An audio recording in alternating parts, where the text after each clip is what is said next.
باغیوں نے گاڑی کا سب اسباب لوٹ لیا، یہاں تک کہ مقتولوں کے کپڑے بھی اتار لیے۔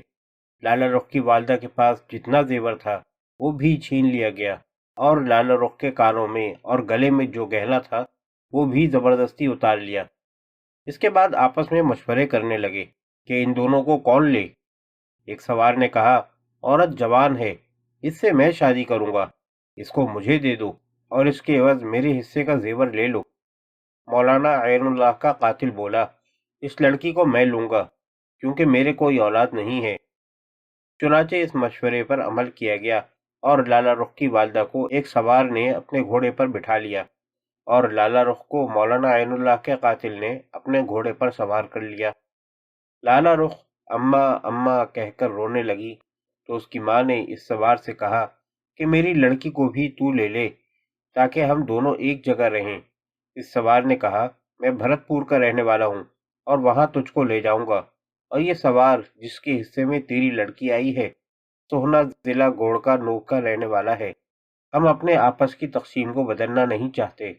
لالا رخ کی ماں نے کہا، للہ مجھ پر رحم کرو اور اکلوتی بچی مجھ سے نہ چھڑاؤ، مگر ان ظالموں کو ذرا رحم نہ آیا، اور بھرت پوری سوار لالا رخ کی ماں کو لے کر بھرت پور چلا گیا اور مولانا عین اللہ کا قاتل لالا رخ کو لیے ہوئے سونا پہنچ گیا۔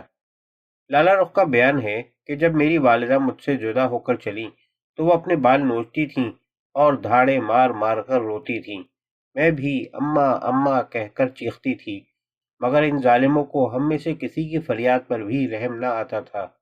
مجھ کو جب تک اماں کا گھوڑا نظر آتا رہا ان کو چیخ چیخ کر پکارتی رہی، لیکن جب گھوڑا آنکھوں سے اوجھل ہو گیا تو میں چپ ہو گئی۔ سوہنا میں پہنچ کر وہ شخص مجھ کو اپنے مکان میں لے گیا۔ وہ ذات کا گھوسی تھا، اس کے گھر میں 3 4 بھینسیں بندھی ہوئی تھیں۔ اس کی بیوی نے جب مجھ کو دیکھا اور خاوند سے یہ سنا کہ وہ مجھ کو بیٹی بنانے کے لیے لایا ہے تو وہ بہت خوش ہوئی اور اس نے مجھ کو پیار محبت سے اپنے پاس بٹھایا۔ 8 دن تک اس گھوسن نے میری ایسی خاطر کی کہ میں اپنی ماں کی جدائی کے غم کو بھول گئی۔ 8 دن کے بعد یکایک انگریزی فوج آئی اور اس نے میرے موجودہ باپ کو پکڑ لیا اور گھر کا تمام مال و اسباب ضبط کر کے لے گئی۔ مجھ کو میری گھوسن ماں نے بہت تسلی دی اور پڑوس کے ایک شخص کے ہاں لے کر چلی گئی۔ 3 روز بعد ہم نے سنا کہ وہ گھوسی بغاوت کے جرم میں پھانسی پر لٹکا دیا گیا اور اس کا تمام مال و اسباب نیلام ہو گیا۔ بیچاری گھوسن بھاگتے وقت کچھ نقدی اپنے ساتھ لے گئی تھی جس سے وہ 2 سال تک اپنا گزارا کرتی رہی، اور میری دلداری میں اس نے کسی قسم کی کمی نہیں کی۔ ایک رات کو ہمارے گھر میں چور آئے اور انہوں نے میری گھوسن ماں کے گلے میں سے ہنسلی اتارنی چاہی۔ گھوسن ماں کی آنکھ کھل گئی اور اس پر چوروں نے گھوسن ماں کا گلا گھونٹ دیا۔ وہ بیچاری اس صدمے سے مر گئی۔ گھوسن ماں کے مرنے کے بعد 1 2 دن تک مکان والوں نے مجھ سے کچھ نہ کہا، بلکہ تسلی و تشفی سے پیش آتے رہے، مگر 3 دن کے بعد اس مکان والے کی بیوی نے کہا، ارے تو دن بھر بیٹھی رہتی ہے، کچھ کام کیوں نہیں کرتی؟ ہمارے ہاں مفت کی روٹی نہیں ہے، خدمت کرے گی تو کھانے کو ملے گا۔ میں نے کہا، مجھے کام بتاؤ، تم جو کہو گی میں وہی کروں گی۔ اس عورت نے کہا، گھر میں جھاڑو دیا کر، بھینسوں کا گوبر اٹھایا کر اور ان کے اپلے تھاپا کر۔ میں نے جواب دیا، اپلے تھاپنے مجھ کو نہیں آتے، جھاڑو میں نے کبھی نہیں دی، یہ کام میں نے کبھی نہیں کیے، میں ہندوستان کے بادشاہ کی پوتی ہوں، مگر خدا نے یہ وقت مجھ پر ڈالا ہے تو جو کام تم کہو گی وہی کروں گی۔ 2 4 دفعہ مجھ کو یہ کام کر کے بتاؤ تاکہ میں سیکھ جاؤں۔ وہ عورت بڑی نرم مزاج تھی، اس نے مجھ کو جھاڑو دینی اور اوپلے تھاپنے سکھا دیے اور میں یہ کام کرنے لگی۔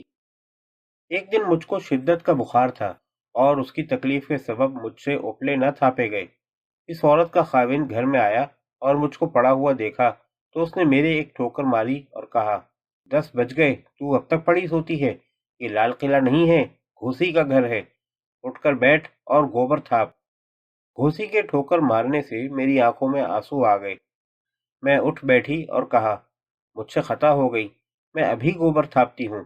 چنانچہ میں نے اسی بخار کی حالت میں جھاڑو دی اور اپلے بھی تھاپے۔ اس وقت تو مجھے اتنی سمجھ نہ تھی، مگر آج جب مجھے اس مصیبت کا دھیان آتا ہے تو دل بے چین ہو جاتا ہے اور میں سوچتی ہوں کہ ان کمبخت ظالموں کی بدولت ہم لوگوں کو کیسی بپتا سہنی پڑی۔ ہم اس محل کے رہنے والے تھے جس کے اندر کا تصور شاعروں سے عجیب و غریب نظمیں لکھواتا تھا، اور جہاں یہ شعر لکھا ہوا تھا: اگر زمین پر کہیں بہشت ہے تو وہ یہی ہے، یہی ہے، یہی ہے۔ مگر مصیبت نے یہ دن دکھایا کہ ہم محلوں سے نکل کر در بدر ٹھوکریں کھاتے پھرتے تھے اور اپلے تھاپتے تھے۔ 2 سال اسی مصیبت میں گزرے۔ آخر اسی گھوسی نے اپنے بھائی کے ساتھ میری شادی کر دی، جہاں میری ساری عمر بسر ہوئی۔